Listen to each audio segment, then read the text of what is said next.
think we are on. Yes, people, welcome back to Ben and Pearson Fitness. We start the video yet again in my car. Sick of doing this, but you know, you're just gonna have to get used to it. Anyway, today, for all you tall lads out there, because I myself, I'm a taller lad. I'm 6'6", well, 6'5.5", but I round up to 6'6". I'm 6'6", and we all know the difficulties of trying to grow muscle when you are taller, especially on the legs. So we are going to run through today a leg day specifically designed, or what I personally do, for all you tall lads and women as well. Got to take in mind that our joints are a little bit more prone to injury. There's going to be a little bit more pressure on them. Our mobility might be something that limits us, especially in the ankles when it comes to things like squatting. So there's a few little tips or tricks that I'm going to put in there to hopefully help you. We are back at BHP Gym. Hopefully they don't mind me filming again in their gym. It's going to be the second YouTube video in a week. Just because their leg machines look quite decent and I would like to train there and check it out. So we're going to walk through today. My leg session, a little bit more quad dominant. One of my leg sessions earlier in the week is more hamstring and glute focused. My second leg session 3 or 4 days later is more squat base, knee dominant, quad focused exercise. But there's still going to be a little bit of hamstring in there. So I'm going to walk you through some of the things I do to injury prevent, to get the joints warm, and to kind of really focus on building as much muscle as we can for the tall lads. So any tall lads out there, give us a like, comment down below if you are, and follow me on Instagram as well, so I'll try and post some more content if you want more of it. But anyway, got the pre-workout ready. We're gonna get warmed up, walk you through a little bit of mobility and activation stuff that I do beforehand, which I think majority of people should do anyway, but especially you taller lot. So let's get in and get on with the session. Hope you enjoy a bit of a leg day at BHP Gym. Right, so I was gonna do a kind of walkthrough as I go through the session. However, the tunes were absolutely blasting in there and there was not a chance that my mic was gonna work and you'd be able to hear me. So I'll walk through the session now for you. In terms of how we start a session, mobility, especially if you're a taller lad, mobility is massively important. Like I said, our joints are at a little bit more risk of kind of putting a little bit of pressure through them, getting a little bit more injured, just because of our limbs are so much longer, so it can be a little bit more pressure through the tendons, ligaments at the joint. So mobility wise, I like to do a little bit of foam rolling just to loosen off all the muscles beforehand, especially around the VMO muscle, which pretty much is a quad muscle, the inside quad muscle, and then down the IT band. So a little bit of foam rolling quads, hamstrings, IT band, little bit of glute work. As you can probably see in a second, I'll be kind of crossing my leg over, working into that glute medius area. If that area gets tight, there's an increased risk of any sort of knee injury, so loosen that off. You should kind of find the right spot. It'll make you feel a little bit sick. That's the best way I can probably describe it. If you get the right spot, you can sit on it, use a little hockey ball or massage ball as well if you have one, and then just a little bit of a foam roll at the back because I've been on my feet all day working, so just loosen things off. The main thing with the mobility in the warm-up is get yourself feeling good. So that's how we started it. Then we've done just a little bit of mobility, functional movement. We did some greater stretch, did 5 reps either side, loosen off the hip flexors, get the thoracic spine moving, just again getting our hips and everything warmed up. A few kind of hamstring stretches you can do, inchworms if you want, which is pretty much walk out, keeping your legs nice and straight and then walk your hands back in. I just did a few stretches to loosen off my hamstrings. My hamstrings are quite flexible anyway, just again get myself feeling good.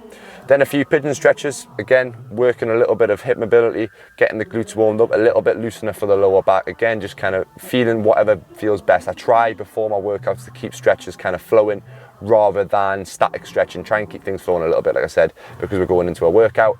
Then one of the most important stretch I believe for anybody doing leg day, anybody who's squatting, even if you're not doing back squats specifically or even just using leg presses, then stretch off your ankles. So I do a banded ankle distraction dorsiflexion stretch. Just elevate yourself on a box or on a plate, get that resistance band right in the gap of your ankle. If you've had an ankle injury, you might have a bit of impingement. Like myself, I've had surgery on my right ankle.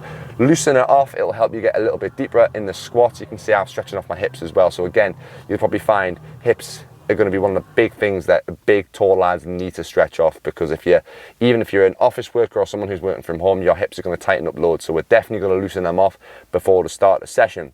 Then we move on to our 5-minute cardio just to get a little bit more blood flowing, get a little bit of a sweat on, get that heart rate elevated, get a bit more blood in the quads, the glutes, the hamstrings. I've been using the stepper at the minute, get it on about level 8, get that heart rate going to a point where you can kind of probably just about hold the conversation, just 5 minutes. Again, bit more blood in the glutes. We want to try and get as much blood in around that joint as well, especially the knee joint, before we go into our lifts. So again, minimizes risk of injury. There's a bit more synovial fluid in the joint. So we're going to be more than anything feeling good. So 5 minutes of that. Then we move on to our first exercise. So I kind of paired 2 exercises in here. First one is Nordic Curls. Now you could do a hamstring isolation move like a seated hamstring curl or a lying hamstring curl, something like that on a machine. However, I'm a big believer in you should still be able to control your body weight with certain movements, even if you're doing bodybuilding. So a Nordic Curls is the perfect exercise to isolate the hamstrings. All you got to do is wedge your feet into something. I use a GHD machine, you can use a barbell, you can use a lat pull down machine, just something to wedge your feet in behind, and all you're going to do is drive into the pad as much as you can, control that body weight down without letting them hips shoot back too much. It will shoot back a little bit. I've talked about it in previous videos. The knee over toe guy is one of the experts at it, so if you look at a video of him doing it, he's down and up. Today we just did sets of 6 eccentric only, so I'm literally just controlling myself as far down as I can. As you can see, I put the box out in front to catch myself. Otherwise, I'm going to face plant the floor, which isn't going to be ideal. So catch myself on the way down, just walk myself back in, and then again control myself. So you're really fighting as much as possible. 3 sets of that. In between sets, just to get a little bit of core activation. I normally do this on a decline bench, or I do something like a hanging leg raise or a dead bug, just to get my abs firing. So I just did a few kind of crunches or a decline crunch. What I'm really thinking about on this one is not just doing a sit-up and getting all the way up and all the way down. I'm really thinking about what are my abs actually doing. So I'm getting a little bit of stretch, a little bit of flexion or extension, sorry, in the spine. Then I'm really trying to crunch and focus on that mind muscle connection on my abs. So going up only as far as I feel like my abs are really fully shortened, then slowly lowering myself down. I did 3 sets of failure, so I think I went 50 reps, 12 reps, 8 reps or something like that in between sets of Nordic Curls. So that's kind of a little bit of additional warm-up. Just again, doing the hamstring work first gets a little bit more blood in the joint. Again, kind of primes our knee when we go into our squat-based movements. Again, isolations before going into compounds, really something that I've started integrating in my training, and it's massively helped with my joint pain, especially being a taller lad.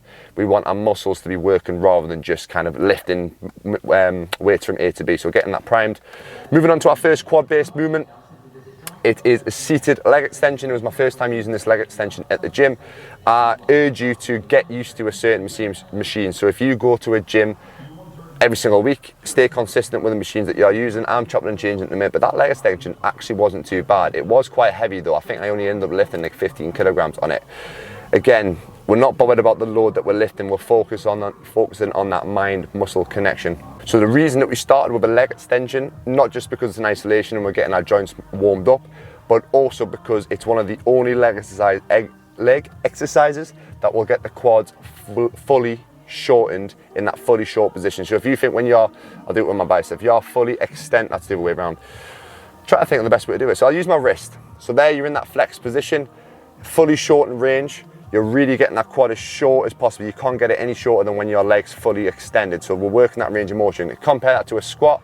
When you get to the top portion of the lift, there isn't that much tension on the muscle. So if we pre-fatigue that shortened range, which is one of the hardest ranges to get, especially in the squat, pre-fatigue that first, and when it comes to our compound lifts, it's probably not going to affect us that much, but we're also going to be nice and warm and kind of hit every single range of the quad. So working different ranges is something I'll probably talk about a lot if you follow me, and keep on following me, so please keep on following me.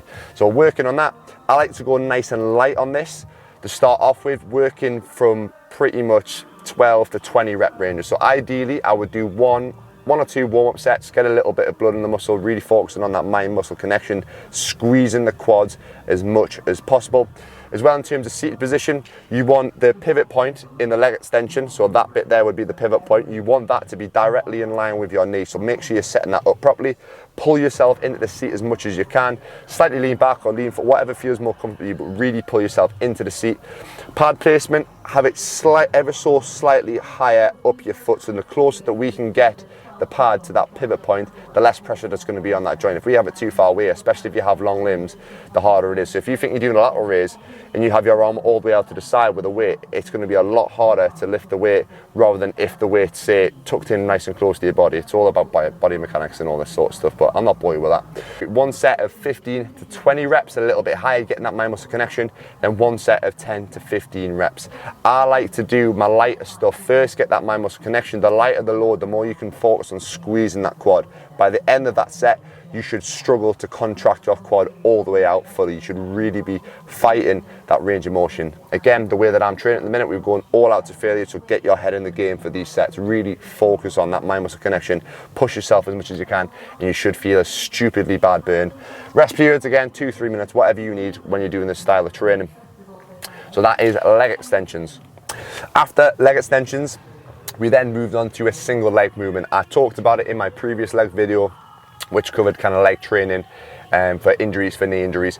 I like to do a little bit of single leg movement prior to doing my double leg movement. The reason is, if you've got imbalances between left and right, which if you are tall, you most likely will do, but just because of the way we're built, there's more chance of having kind of body discrepancies, so one leg being longer than the other or one side being weaker, especially if you're an athlete.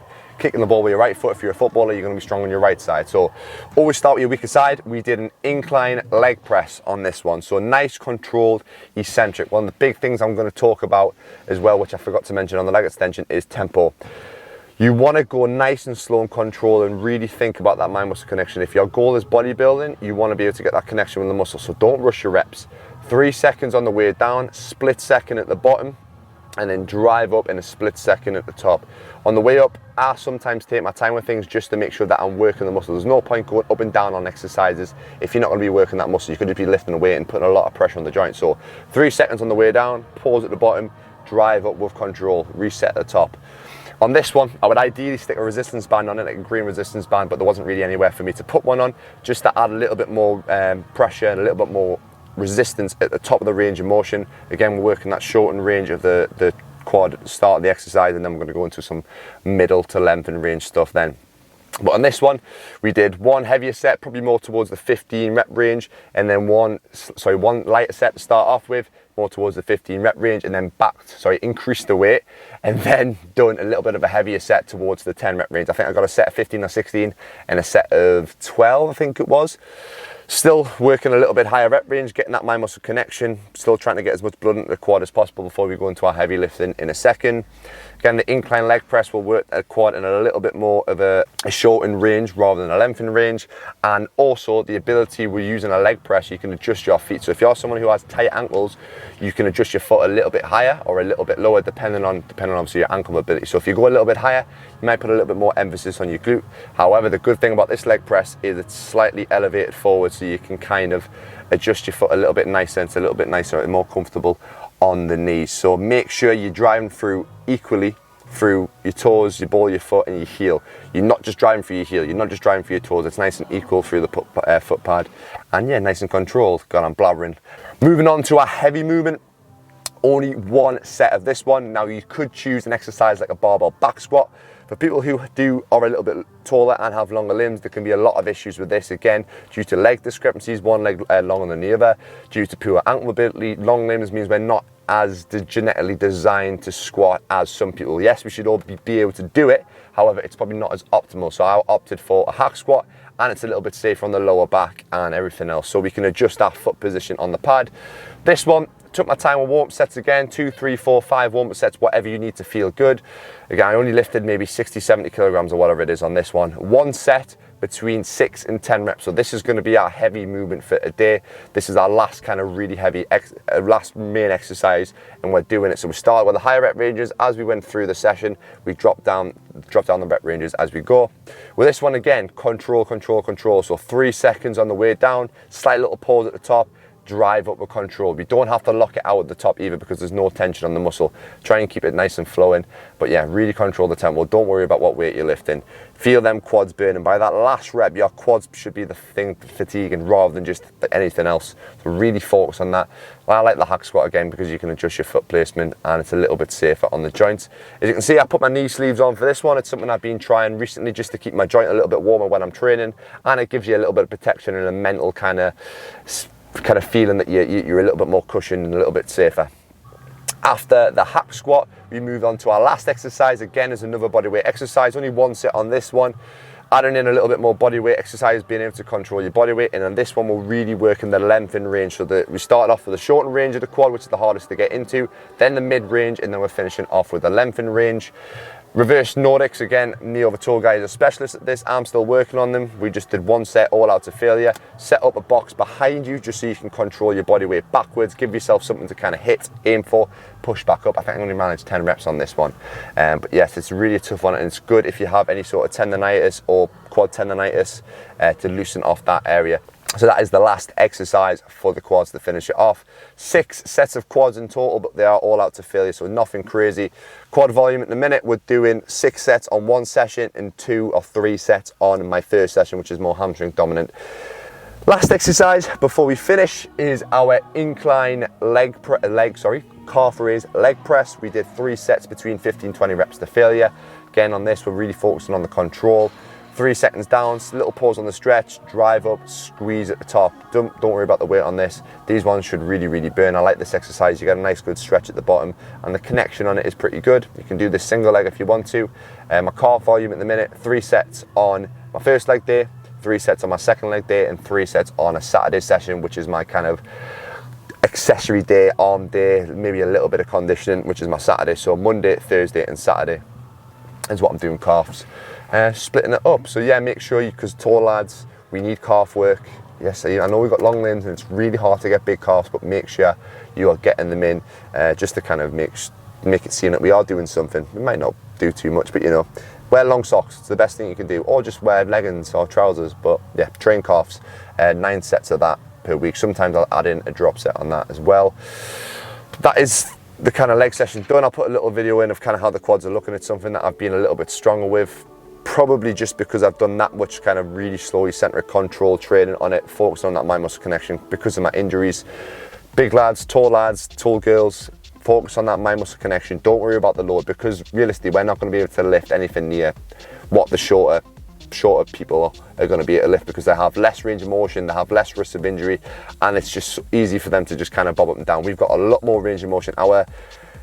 Just think, short person's got this much range of motion, we've got this much range of motion. We're not going to be able to lift as much, we're going to be fatigued a bit more, so just focus on the mind muscle connection, and yeah, don't go crazy with loads. So that is today's session. Apologies for rambling so much, but I want to get as much detail as possible, and hopefully all this audio has went through, or else I'm going to be absolutely fuming. As you can see, I am actually sweating in my car because I take the sauna. We've got our post-workout meal now. We've got 50 grams of whey isolate. We've got about 200 grams of pineapple. Again, digestive enzymes in this one. We have a bagel and then 100 grams of Cocoa Pops. Not together, I'm going to take it out. Yeah, that is meal number 3. Intra-workout as always, on leg days, 50 grams of highly branched dextrin, 15 grams of essential amino acids, 5 grams of creatine, and some salts just for electrolytes. And I end up drinking about 2 litres of water during that session, and I'm going to need some more now. Very good session. If you enjoyed this style of video and want me to do more specific stuff for tall people, because obviously our limbs are a bit longer, I might do a push day, a back day, whatever you want, maybe more leg day stuff. And there's loads more things that I can do. I had this heel wedge, which I was going to do some squats with, but I changed my session slightly, just to again help that range of motion for us tall lads. Let me know if you like the video, give it a like, comment, drop me a message on Instagram if you want any help with your training, whether it be one-to-one personal training or online coaching. If you're someone who's tall, who's always struggled with training, don't know what exercises is best, drop me a message, DM me, email me, or fill out the coaching inquiry form, which is down below in the description. Hope everybody has a good day. If you're training, have a good training session. If you like podcasts, my podcast is down below as well. Got a few good episodes out at the minute. And I will see you in the next video. And thank you very much, BHB, again. I think I'm going to keep on training there for a little bit. Because I won't be filming as well. Very good gym. If you're in North Shields area, get yourself there. So thank you very much for watching and listen to me ramble. See you in the next video.